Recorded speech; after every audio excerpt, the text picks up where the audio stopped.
Welcome back to the KDPG Sunday edition. I'm John Delano. We're just 2 months away from the first votes being cast for president, or more accurately, the first caucus held. The Iowa caucuses will once again be the opening round of the 2020 presidential election. But no matter what happens in the primaries, the Democrats ultimately want to nominate a candidate who can beat President Trump.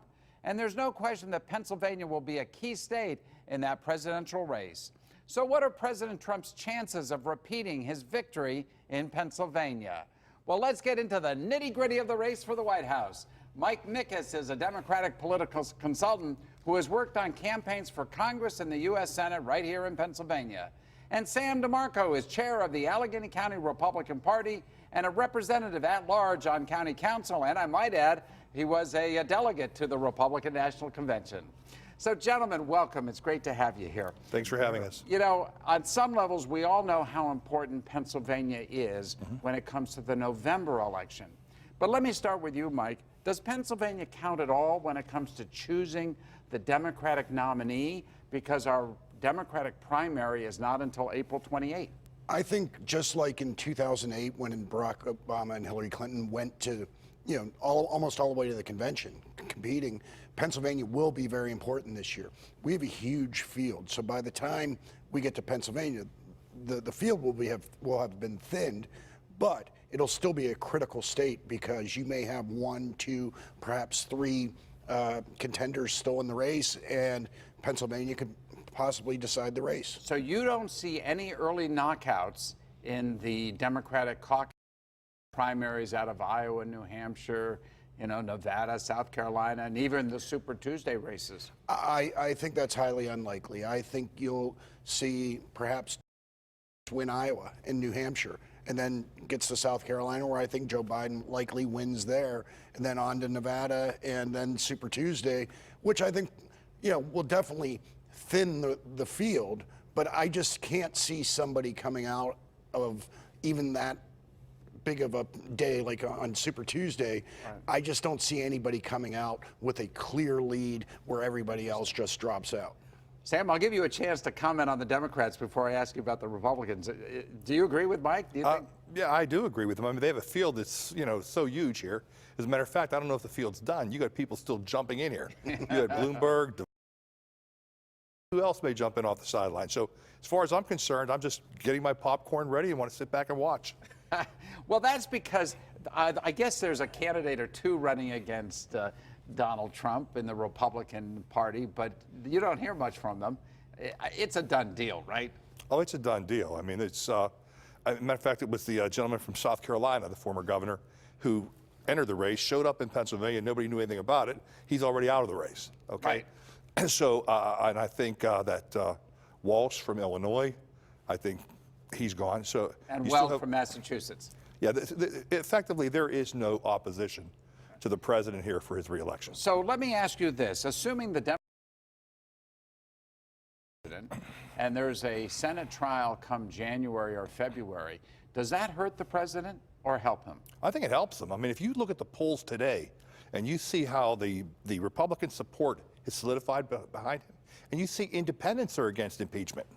So I think the Democrat strategists are sounding an alarm and trying to tell Nancy Pelosi and these folks they need to stop it and back off. And you've even heard from some of the Democrats in the House who said maybe we should go to censure as opposed to impeachment. Are you sounding the alarm? No, not at all. I think each and every day as the impeachment process plays out, people are seeing the many crimes, and they are crimes that Donald Trump has committed as president of the United States.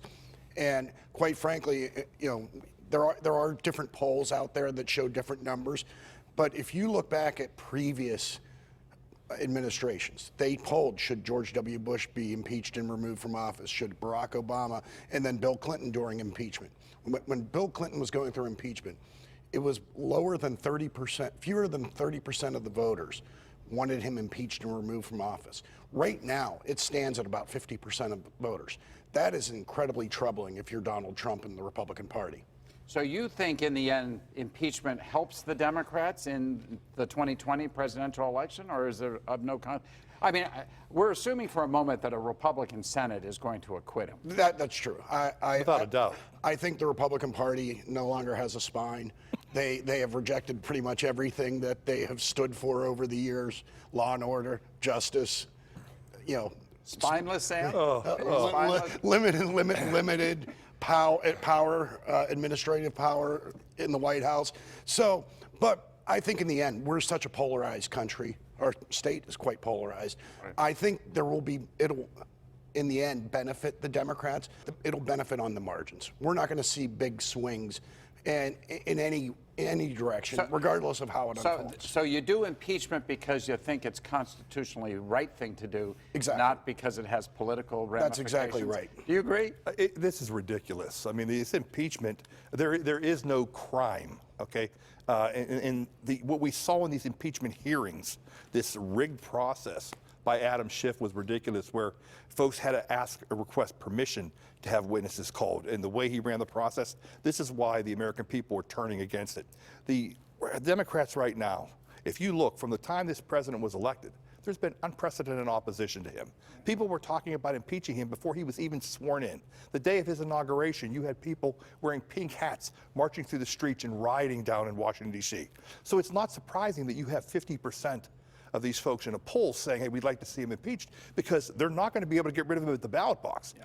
Because the performance, what he's been able to do, the difference he's been able to make in our economy and in this country is nothing short of spectacular, and folks are very, very happy from a performance standpoint with what he's done. I'll give you 15 seconds to rebut, and then I'm going to move on. I think Sam slept through the 8 years Barack Obama was president, where they even went crazy just because he wore a tan suit. Look, I think in the end, this is about holding the president accountable. You know, he has committed crimes.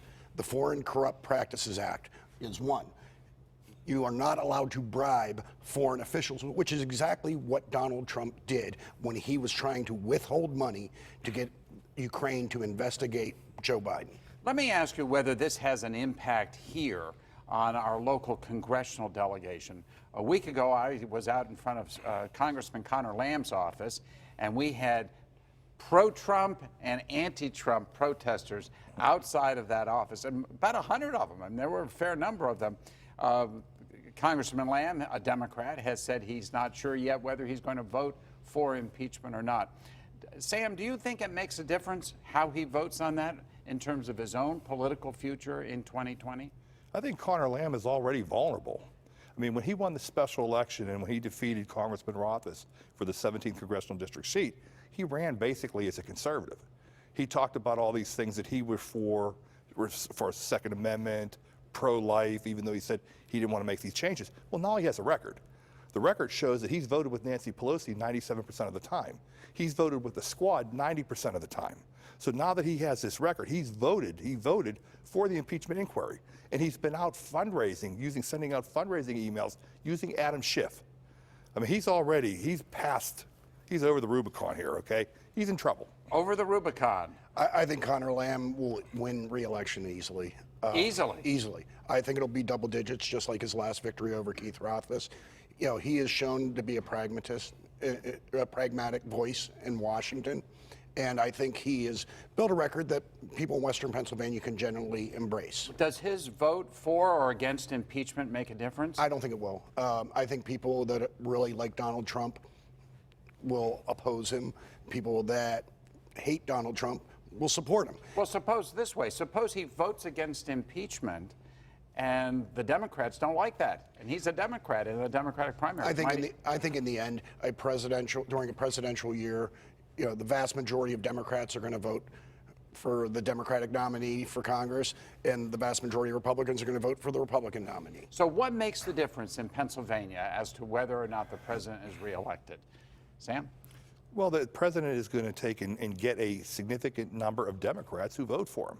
I mean, one of the astounding things that's taking place at his rallies today are the number of Democrats support her. Just the other day in Florida, they took in Brad Parscales, the president's campaign manager, talked about of the 31,000 voters that gave their information that registered for that rally, 24% of them were Democrats. Think about that, 24%. We know that he won Western Pennsylvania last year, or excuse me, in 2016, because of so many folks, union workers, tradesmen who felt disaffected whose manufacturing jobs had left with NAFTA and things like that, who decided, you know what, we're going to get on. We voted for Donald Trump. I believe he's going to get those votes as well as more. We just saw 2 national polls the other day, and where they talked about his black support is up to 34%. This is big. You're a skeptic. If you believe Donald Trump can get 30% of the African American vote, I have a bridge right across the river that I can sell you. Look, I think Donald Trump's in big trouble. It's a long way to the election. A lot of things can change between now and next November.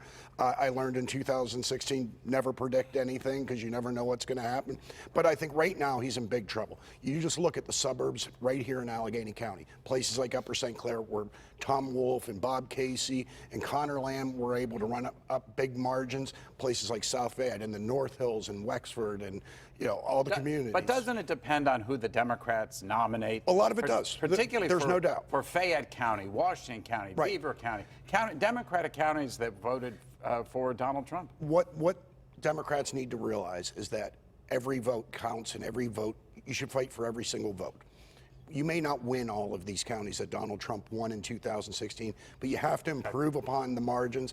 And I'm confident in the suburbs of Philadelphia and here in the suburbs of Pittsburgh, I think Democrats are going to Gentlemen, grow. this is going to go on, and we're going to have you back again. It's been a great discussion. Thank you so much for joining us. We'll be back in a moment when the KDPG Sunday edition continues. Stick with us.